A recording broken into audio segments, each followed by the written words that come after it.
You're all now stuck here, haha. So again, this is just a tip.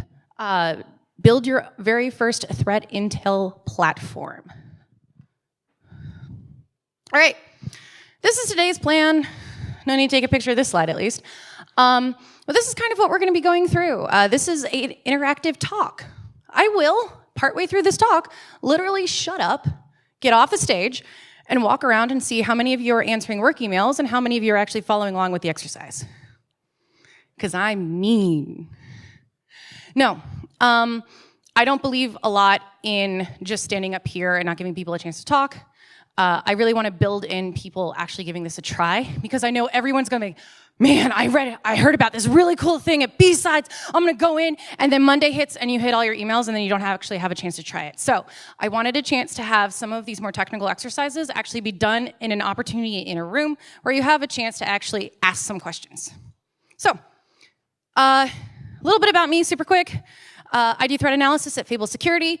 Pretend your security awareness program actually worked and changed human behavior, and I can prove it.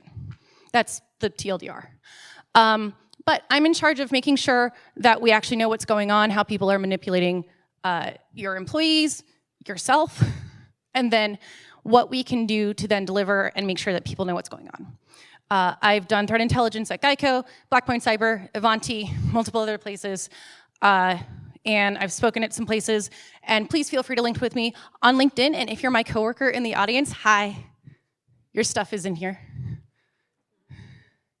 All right, so I think the best place to start here, and let me disrupt your expectations, you will not be getting a repo to what I have built. I love you. That's not this kind of talk, all right? I don't believe in building something. I believe in giving you the thought process and the framework in which to build it, so then you can use what you already know and what you already have to actually achieve the function of what you're trying to do. And to do that, I need to define what a threat intel platform is. So first, threat. This is the thing you're interested in researching, depending on how you want to use this process. For me, it's specifically an adversary. Intelligence. Intelligence is the information and contextualized, relevant, and actionable data. Somebody can do something with what you have sent and not just say, wow, that's cool, or gee whiz. If the reason you think that data point is interesting enough to send to someone else is, boy, I thought this was cool, you need to stop. That's not intelligence, that's information. The last thing is a platform. A platform is a centralized set of functions that all achieve a purpose greater than the sum of its parts. And if you think about it this way, every single commercial tip, and I've worked with several, every single open source tip, and I have worked with several, all that is their basic functionality. They don't say that on their marketing materials because then you don't pay $1 bazillion. I accidentally built a tip. So once upon a time, before I transitioned into cyber, I kept losing the NIST password PDF constantly. It mocked me. Every time I found that PDF and I went to go download it again, it had the little parenthesis that tells you how many extra times this same document has been in here. I swear to God, it was like NIST 437. Thank you, that one. And then 1, and then parenthesis 7, 8, parenthesis 9, and you can see why I needed to re-download it so many times. Thank you, ADHD. And I'm like, okay, I'm gonna put all of my PDFs, all of my documentation in a folder. And then I know I go to that folder for the PDF and I can't find it. It was about as organized as a shoebox at tax time. I could not find anything. I couldn't find anything with AI, I couldn't find anything with a keyword search, it sucked. I'm like, okay, I need to put it in a database, because then maybe it's like a library. I have this thing, I can put it in a library, and then I can find it. And maybe if I just, take the first little bit of each document and I put it into a certain field, I can then do a keyword search, and then I can find the thing I want. And then I think there has to be a better way. I can automate this maybe. And then I'm like, well, how do I find the latest updates? Because the PDF I have is now a year old. How do I know where the new one is? Well, I know where I found it originally. What if I just monitored that original source that I thought was a good idea? And it built, and it built, and it built. And then finally I transitioned into cyber. My new boss, did not deign to tell me this until I was hired. And I swear to God it was so that I didn't ask for more money. But at our first one-on-one, Nick Hyatt says, you know, you built a tip, right? I go, what is that? And then he spends the next 30 minutes describing what a tip is, and I realize I've reinvented the wheel and presented it to somebody who's already on a wagon.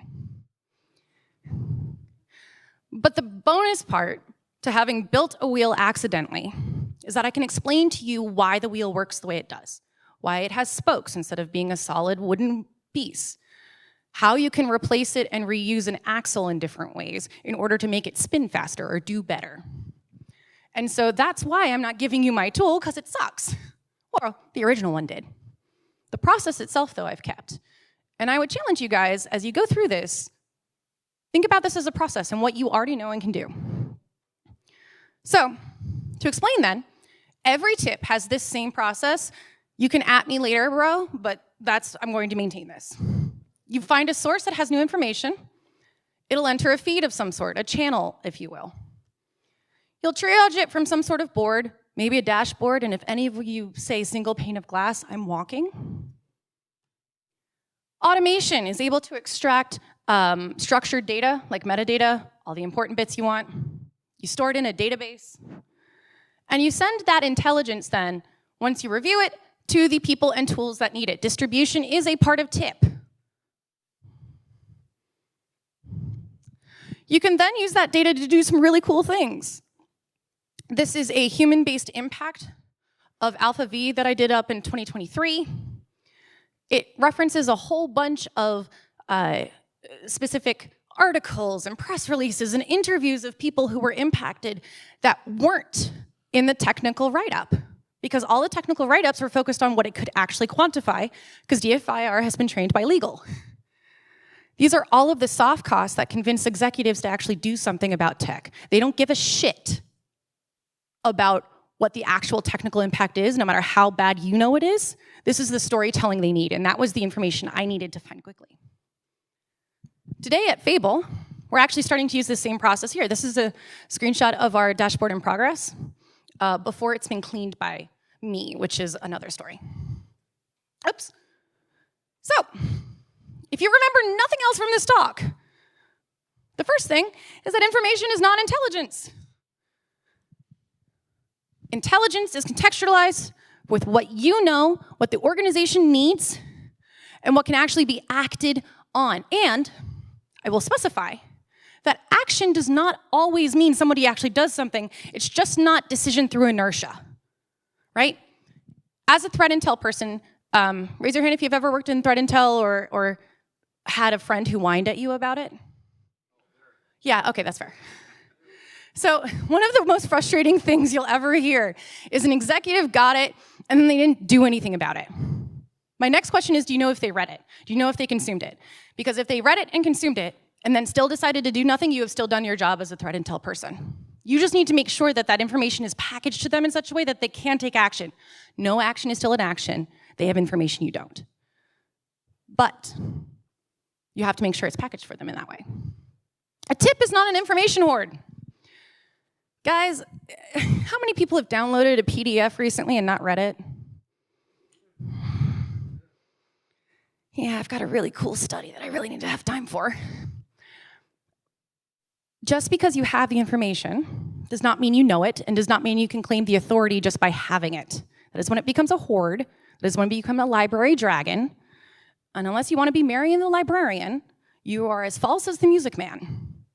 You need to actually read, contextualize, and understand what you're doing. My process will help you do that at scale, but it needs to be used and read. And then the other part, of course, don't try and do this with everything. And we'll get into that here in a second, but you will have so much stuff you're curious about. When I wanted to first transition into cyber, my friend of mine who worked in CTI is like, okay, so what do you want to do? I sent them like 7 multi-paragraph text messages over 45 minutes, and they literally admitted to me they read none of it because there were so many different cool things I could learn about and talk about and think about. When you're designing your first tip, think minimum viable product, focus, and we'll get into that. The third here, You ain't impressing nobody, butt dog. Do what you need to do to get it done. Nobody gives a flying fish.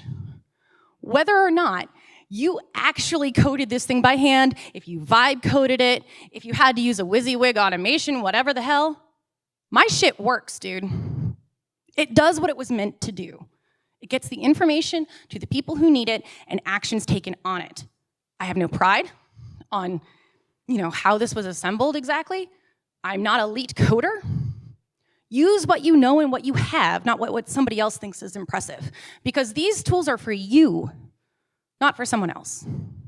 Do what you know works. All right. Before you actually build a tip, I want you to ask yourself, what are you actually trying to do? Are you trying to be impressive to the exec who thinks you need one?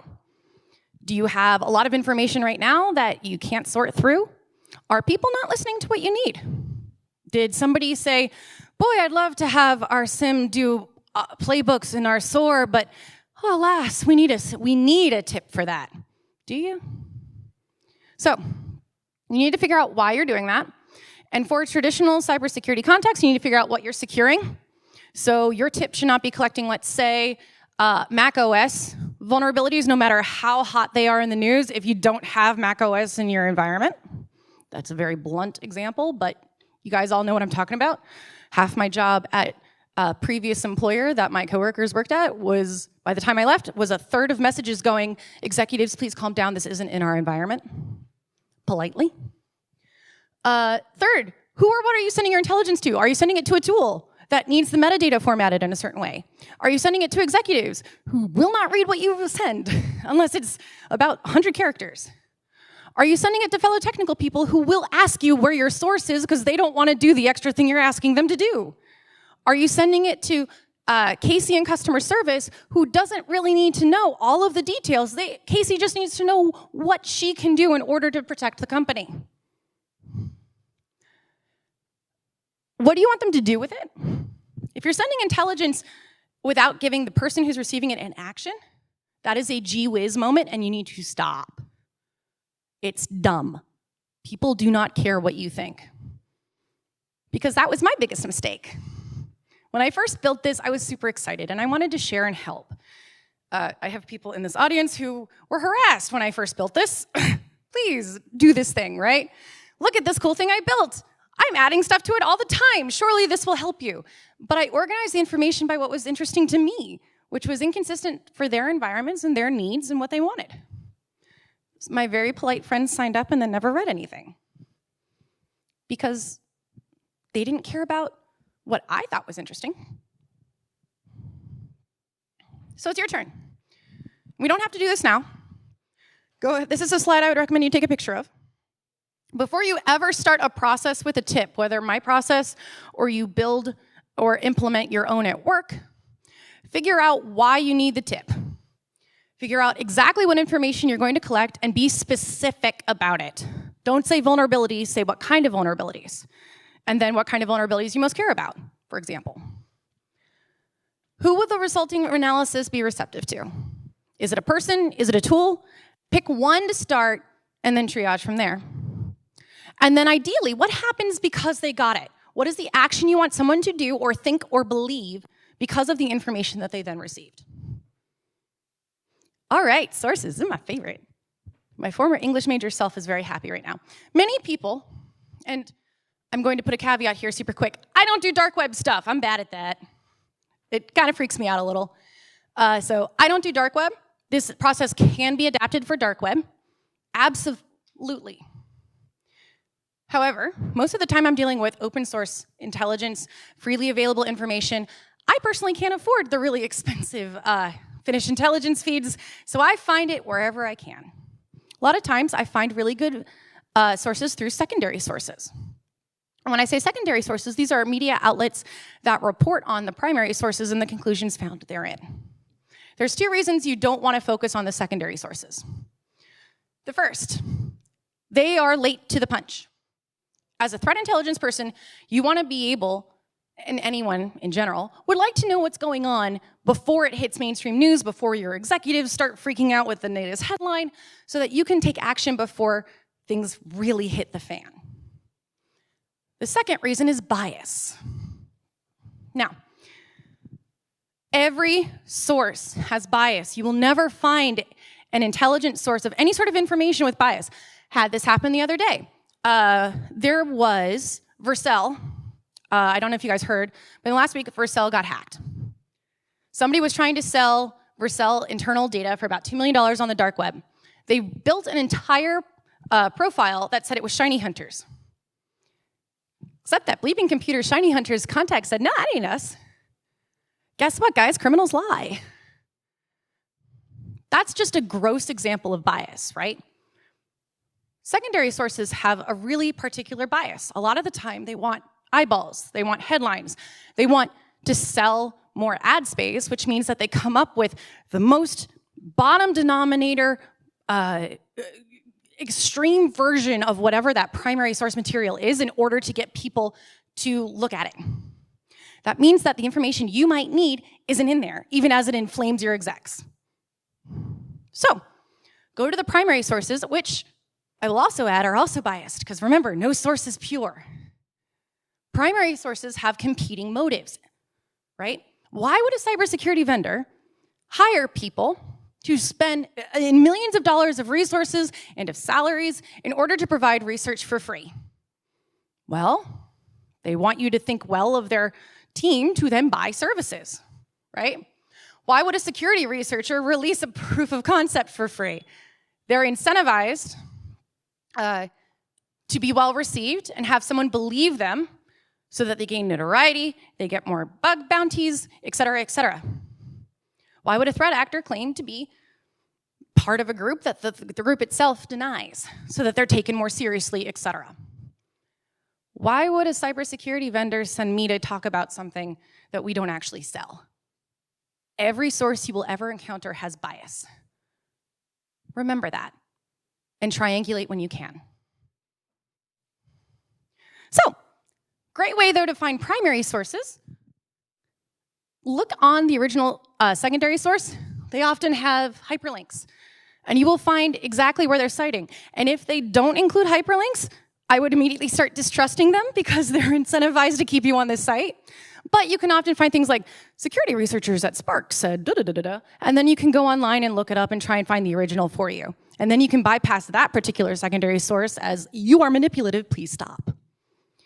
But you can find things like the original research. You can find repos. You can even find people who may or may not be worth following. And this is my seed source list. No, your favorite will probably not be up here. I'm really sorry. I add to this constantly. I think right now I'm at 400 sources. Word to the wise. Sources do, and occasionally their RSS feeds, which we're about to get into, may degrade over time. So double check and make sure every once in a while that any source that you have on there is still firing in whatever platform you have. But this is how I started. All right, find your feet. This is my favorite part. So once upon a time, I was in charge of websites. I was in charge of putting content out there so that people would think well of my company and trust us to then spend millions of bucks. It's a lot of fun.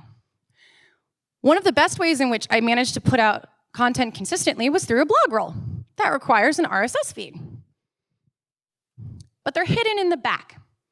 A lot of companies these days do not actually publicize an RSS, that little Wi-Fi symbol. That used to be really common on a lot of websites, a lot of blogs, so that people could consolidate them into a single feed and look at them themselves, but then the companies are like, oh shoot, I'm putting resources behind these free stuff and they're not coming to my website so I can sell to them. So, they hid the button on the UX, but in order to manage the content, it still exists. So, these are some ways in which you can find it.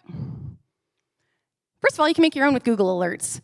Have fun creating a Boolean alert. You can go ahead, you can, as far as I know, this is still free, but you can make this up as much as you want, specify specifics, again, get specific, and it will create an RSS feed that you can then compile into whatever dashboard you want. Next, this is usually how I end up finding them.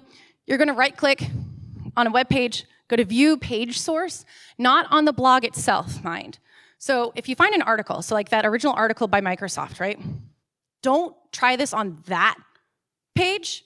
Try this on the main blog page, where that role is going to be to get the latest and greatest up, right? Right-click, view page source, line wrap, because otherwise you're just going to be going all the way to the right and it sucks. Control F, look for these. And I want you to notice that I actually have 2 hits on this page. Don't use both of those feeds. Take my word for it, you don't want the comments. I mean, yeah, sometimes you kind of want the comments because it was funny the one time I accidentally did it, but I also had like 80 hits on that feed to sort through, talk about signal from noise, and only one of them was the actual article. Oops. So pay attention which RSS feed you're grabbing. All right, sometimes you can brute force it if you can't find it. So go to the main blog or site /feed /RSS /category in feed. So Microsoft has a lot of, they're just such a good vendor for this demo. But like Microsoft has a lot of different categories for their blog. I only care about security research. I really don't care about product releases. I'm sorry, guys. So if you go to microsoft.com/en-us or whatever /blog/ security-research/feed.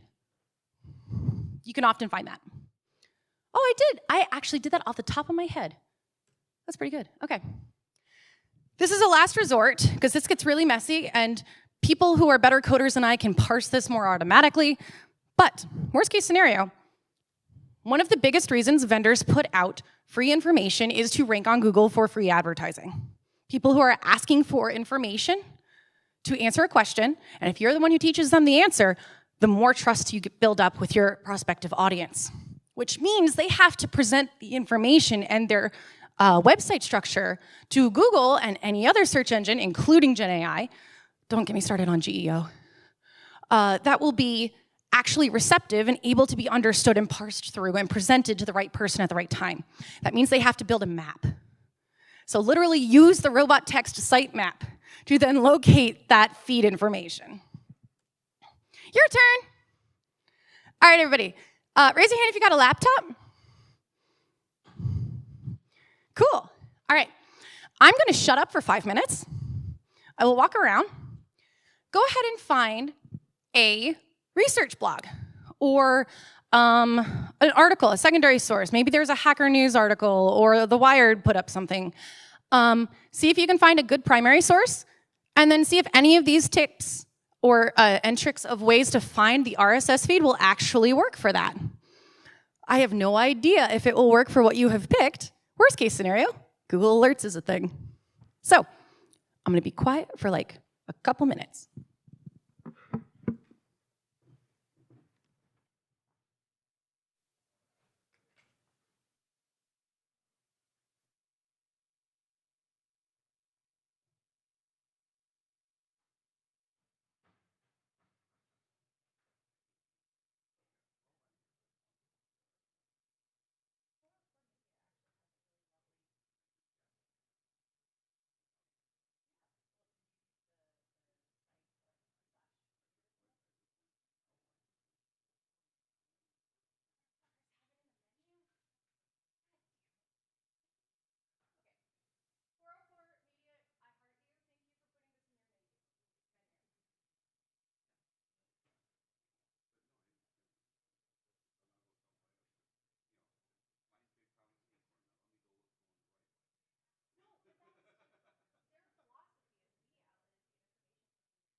For the record, I found out about the Stryker Handala breach, not from my threat feed, but from about 10 smart Alecs all texting me over Signal with RIP Stryker memes.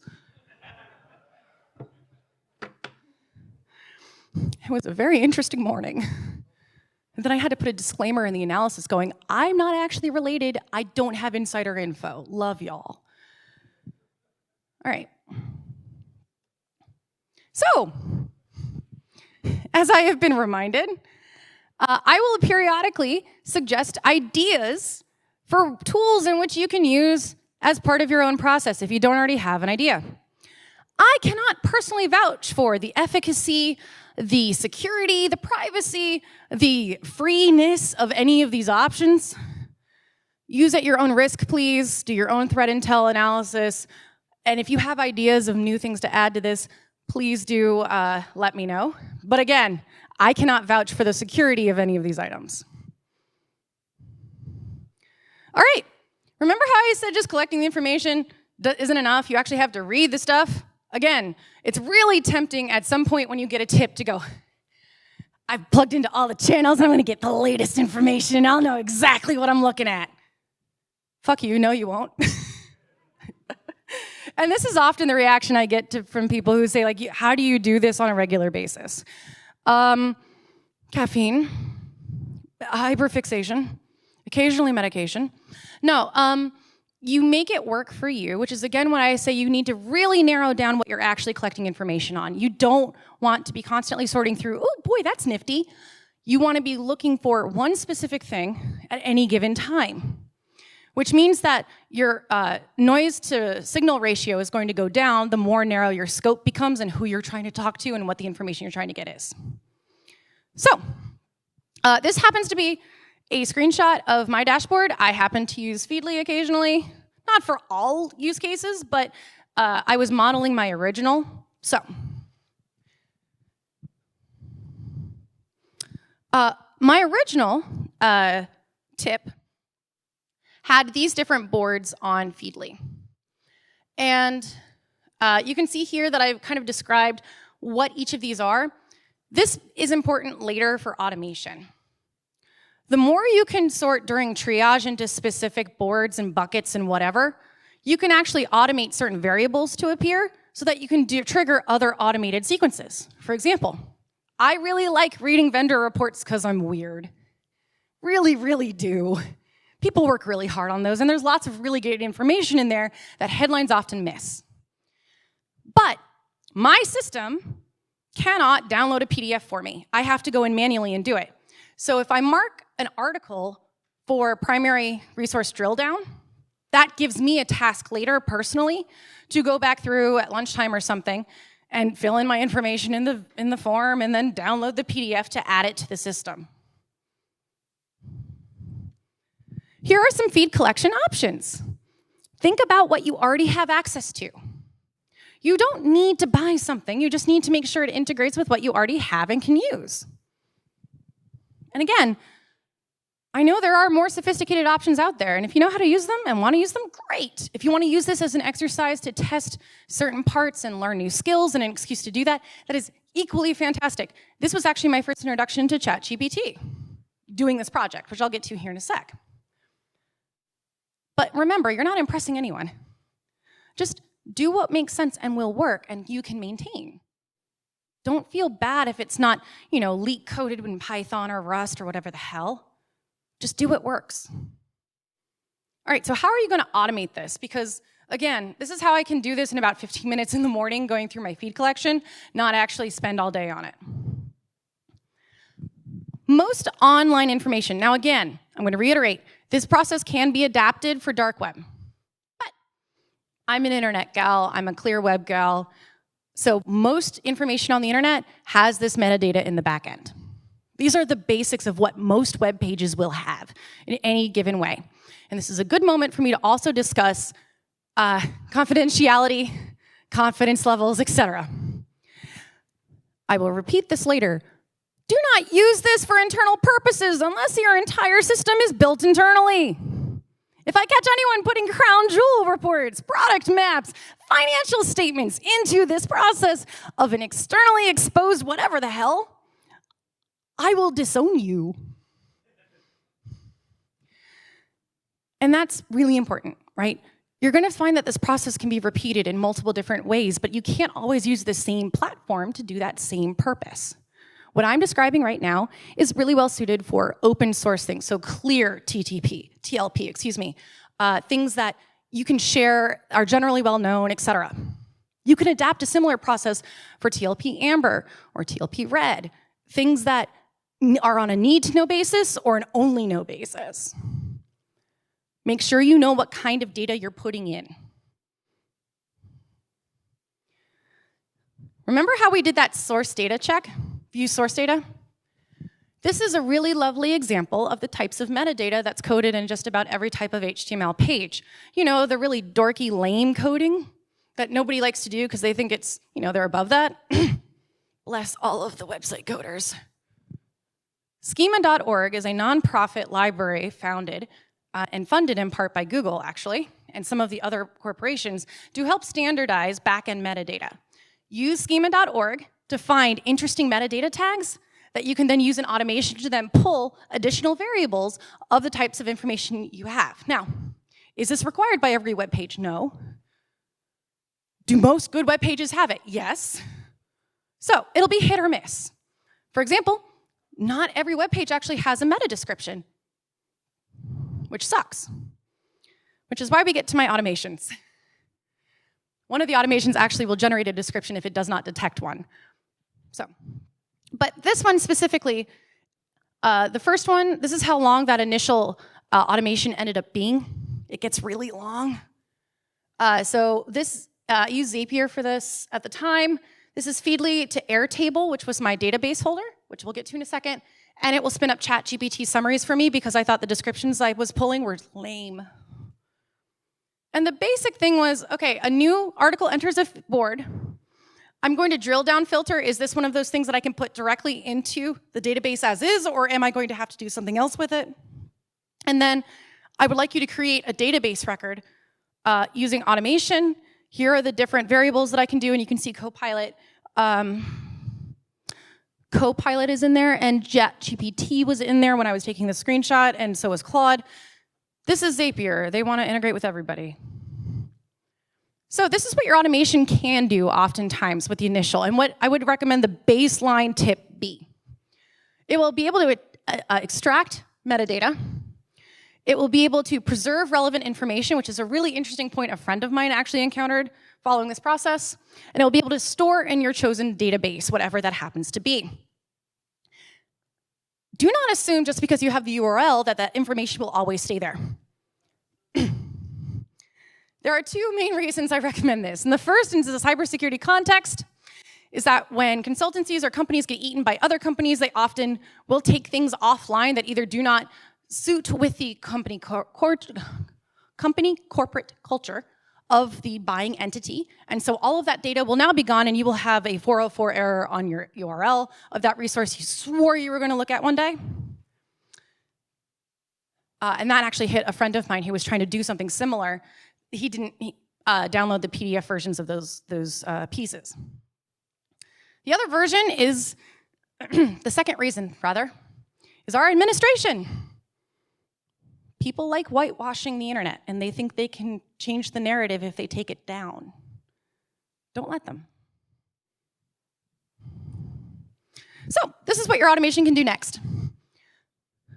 It can compose messages. Again, remember I said distribution is important.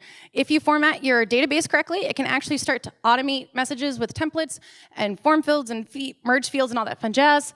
It can send to corresponding distribution channels on a specific time. That was how I sent out my daily email every day with the best 5 things I liked that I added in the last day. It can prepare the next message and can archive older references. Hat tip to Theo and the threat hunters at Geico, actually, for this one, who inspired me with this one, because they put together an entire automation to help us decommission IOC, indicator of compromises, in our own tip to make sure that we weren't still blocking IP addresses that were no longer malicious after a certain point. Remember, information decays, and especially at the speed of information we have today, automation is really well suited. Word to the wise. have it operate off of the date of publication, not the date you found out about it and added it. That's a nice secondary backup if you don't know when it was produced. But something like the CrowdStrike report, you don't get around to downloading it until August. They release one every February. So have it expire that February because the new one will come up. Here are some automation possibilities in general order from easiest to most difficult. I have not used some of these. Again, hat tip to my former coworkers for recommending some of these options. All right, so how are you going to store it? This is my personal database in Airtable. It's pretty. This is an in-development database on the back end of Fable, actually. Here's an example of what a record might look like, and you'll notice that there is a TLDR here, which is actually my Gen AI summary of about, which one is this one? Oh, that's Residia. So that's like a, what, 19-page PDF? So that paragraph is long, but it's a long-ass document. A note about why this is important. Gen AI hates reading PDFs. Gen AI likes to find the first third of whatever list of documentation you have, and then only read the first third of whatever it's given. It's dumb that way. So, if you force it to give it a general description, you're going to hit the major keywords in that document to be able to read it yourself later, but it'll come up in a search for when you need it. And it will remind you of the key points of why this document is important and what you should use it for, in a way that Gen AI can then process itself later. And you'll notice that that summary section is literally the cut and paste of the summary section from that document. And the TLDR actually is effective, which is why you don't always want to depend on a vendor or a source for what they think is important. So this is an example. Hi, Stryker. This is an example of one of the ones in Fable's backend, a record that automatically got pulled for Gen AI. So each of those different fields, we've designed it to pull out in an article so that I can look it over and say, hey, you're missing something, or, oh, that's not quite what that says. And that happens. But we'll get into that in a second. Here are some possible databases. You too can have your very own tax receipt shoebox of a folder. That is, in fact, a legitimate way to go. Anyone can do this. It's just, I'm really sorry. All right, before you send stuff out, and remember, no tip is complete until you actually send out the contextualized information. You have looked through your feeds, you have organized all the information for posterity and later analysis, you've done that analysis, you've reconciled it with internal politics, with your known tech stack, with what you've been tasked to do with this tip, and you say, this is the thing I need to tell everyone about. You double check and make sure it's right. As it happens, the Stryker attack is actually missing quite a few TTPs, even at that time, and were in the article that was there. It was in its own summary, and it did not pull all of the TTPs, even though I gave it all the TTPs. So make sure you double check it before you press approve. I did not and had to do a redo. So this was my personal, just for some ideas on what distribution might look like. I don't specialize in SOAR or SIM distribution. I specialize in people-to-people distribution. So the best way I found to distribute my original database was through email, through blog posts on like Medium, through Mastodon. I had LinkedIn at some point. It was a whole thing. And I was able to automate it because of how I use the variables within the system of my database. Gotta love some clean metadata. These days, as we test out, and one of the things I would recommend with automation, as anybody who has been involved in automating a process knows, do not automate the first thing you think of. Try the process manually, and then figure out where it hurts, and then you automate it. So, our initial automations are very manual. I go through and let people know what's been added to the new, to the attack. I have some emoji codes to say whether or not we already have something in the catalog, whether or not we have already covered this particular tactic somewhere else, but here's a new headline about it, etc. I add comments to make sure people know that, no, really, this is okay. And then my briefing content team really likes it when I paste it into Slack. I don't know why. But we're back to Who is this information for? Who is this intelligence for? Is it for you? Or is your job to get the information to the person who can actually do something about it? If I catch any one of you just tossing a 20-page PDF across the board and saying, do this thing, you have not heard a word I've said. Because ultimately, intelligence is you being able to be smart enough to say, I understand this, but the person I'm talking to has different priorities, has different levers, has different ways of processing information. We're so good at translating that for technology. Why don't we do it for our fellow people? How does the person you're talking to best like to receive information?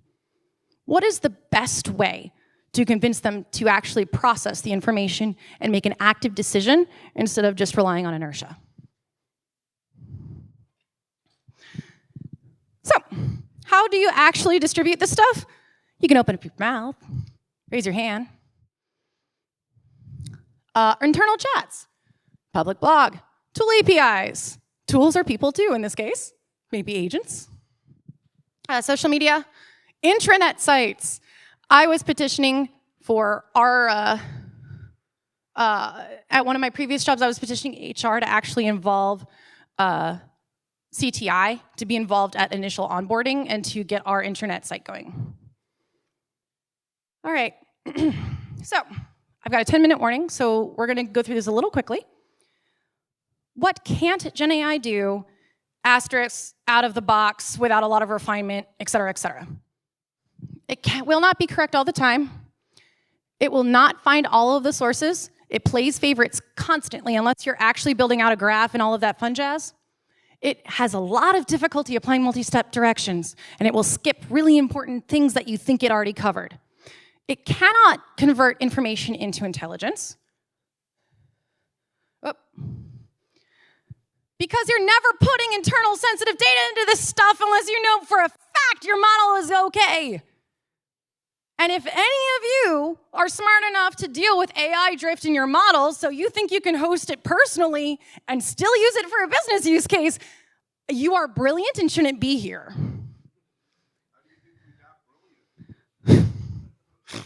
You are a troll, sir, and I love you to death. But the point here is that unless you are really clear on what the process is doing, please, please, please, please, please keep this to clear open source material only. Do not put in crown jewel assessments. Do not put in your roadmap. Do not put in finances. Do not put in things that a threat actor will be able to ask it about later. For example, at one of the jobs I worked at, the CFO really hated IBM. I don't know why. I just genuinely don't. I never used a primary source in my assessments from IBM X-Force because I knew the CFO, one of my primary stakeholders, did not like IBM. That's not something a Gen AI is going to know. I had to find correlative evidence in order to overcome that particular internal roadblock. That is something that I learned about after stepping it in, that a Gen AI would not. Consider what politics you have to do. I ran this through Copilot, Claude, ChatGPT. I asked it, okay, what are some aliases of Linen Typhoon, which at the time was breaking into SharePoint when I built this stock originally. Yeah, nope. Even though they all were able to access the internet. So what it can usually do well is find summarization. It can find patterns. If you know what you're doing and you're willing to look at the sources that it's citing, it often gives you great definitions and best practices and reminders, which has been really useful for me. All right, so I have 2 exercises, and then I will release you to do your own and also ask questions and yell at me about Gen AI.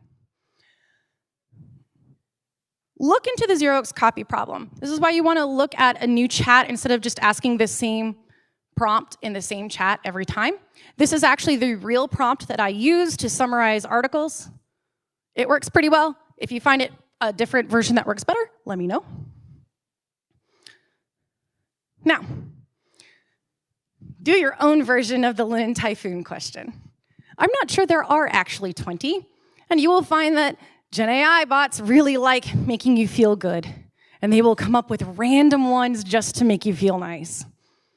So, prompt it, and then there's something called temperature. And this is something, it has to do with standard deviations. Remember, generative AI, particularly chatbots, are all statistical models. There's a certain standard deviation from the average in order for it to select words that are the next one. A point, it goes from 0 to 1 scale. A 0.1, there we go, I can speak. 0.1 is extremely rigid, absolutely as close to the original input prompt as possible. 0.9 is rainbows and puppies. It is really weird. And if you ever wanted evidence that generative AI is not actually intelligence and it's a statistical model, play with the standard deviation. So, thank you so much for your attention today. I really hope I helped you guys think a little bit about how you could use this process in different ways for your own work. I've had a lot of fun putting this together, as well as figuring out how this can work in multiple different formats. Again, I have my information here somewhere. Please ask me and connect with me on LinkedIn, all that fun jazz. But I will be quiet and ask if there are any questions. Thank you so much.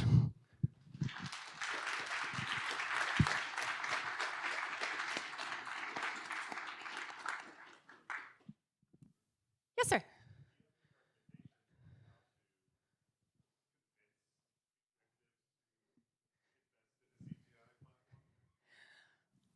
Honestly?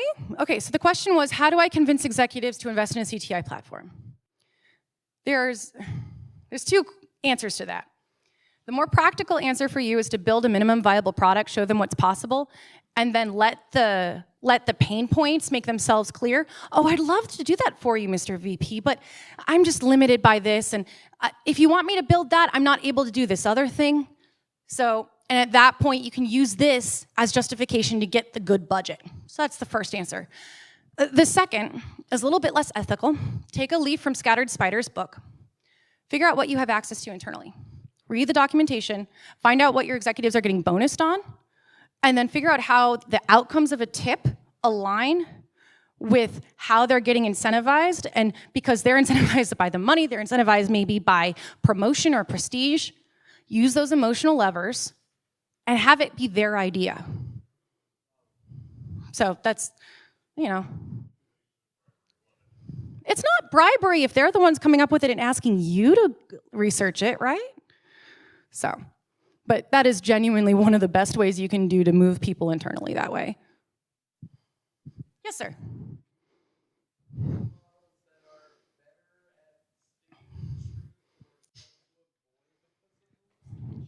Copilot sucks, Gemini sucks.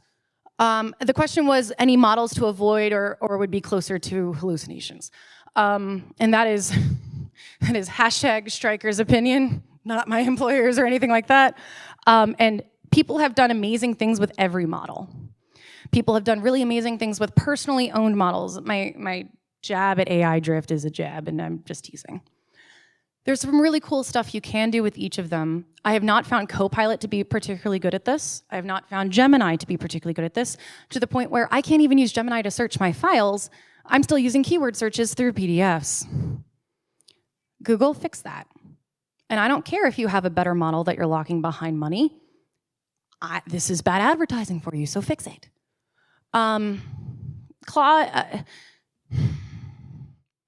Claude misses context. Claude will often grab directly the technical portion. So what I'm specializing in is the human exploitation of the technical articles that I'm putting into my feed. It will often default to the summarization and the context given to it by the content that it ingests, while losing track of the multi-step prompt within that, which is one of the reasons why I'm doing a lot of that cleaning work. It is, however, much better able to hold on to the multi-step process than I've found ChatGPT to be. But ChatGPT is much better at retaining a voice. So if it's important on how the information is portrayed, not exactly what it is, your model choice might change. But great question. Anybody else? Yes, sir. And I think last question? Maybe last question? Okay. Yes, sir.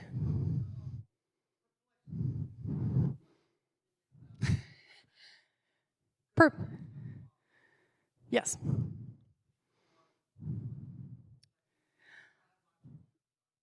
I am an arrogant person, And so I try to confine my arrogance to those things with I have touched. The question was what I think about Perplexity, and I admit I have not used it yet. Those near and dear to me swear by it and are willing to pay the extra money for tokens to make sure it does the multi-step process that way and insist that it does not hallucinate. But I hear it would be really good for this kind of work. It's not something that I'm familiar with, and I'm trying to not introduce shadow AI into my environment at work. We have approved AI platforms already, and I use this process for work. So I would recommend sticking with the AI models that your security team already has governance controls on over what might be ideal or optimal for it. That said, if you have a dog in that fight and you want to try out Perplexity, go ahead and do a POC, dude, and email me and let me know how it goes. All right. Thank you guys so much. I'm going to be out in the main hall with questions and all that fun jazz. Thank you guys so much for coming on a Sunday.